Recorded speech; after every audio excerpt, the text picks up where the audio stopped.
नमस्कार शेतकरी मित्रांनो, आजच्या शेतीविषयी महत्त्वाच्या बातमीपत्रात तुमचं मनपूर्वक स्वागत। आपण आज झटपट शेतीविषयी बातम्या बघणार आहोत।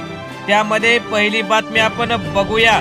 नाफेड NCF मार्फत कांदा या संस्थांद्वारे खरेदी केलेल्या कांद्याची प्रतवारी खालावली आहे। उन्हाळ कांद्याची विक्री लासलगाव कृषी उत्पन्न बाजार समितीतून करावी अशी मागणी कृषी उत्पन्न बाजार समितीचे सचिव नरेंद्र वाडवणे यांनी ग्राहक कल्याण विभागाचे सचिव यांच्याकडे मेलद्वारे मागणी केलेली आहे।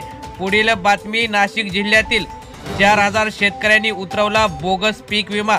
जिल्ह्यातील 4175 शेतकऱ्यांनी यंदाच्या खरीप हंगामात 3,96 लाखांचा बोगस पीक विमा उतरवल्याची धक्कादायक बाब कृषी विभागाच्या पडताळणीतून उघडकीस आलेली आहे। त्यानंतर आपण पुढील बातमी बघणार आहोत। ऊसासाठी जिल्हा बँकेकडून 1156 कोटींचे कर्ज वाटप।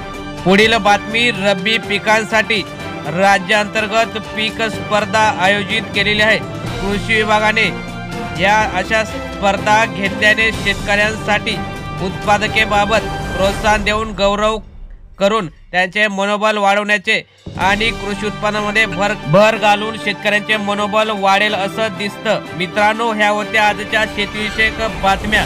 धन्यवाद। जय जवान जय किसान।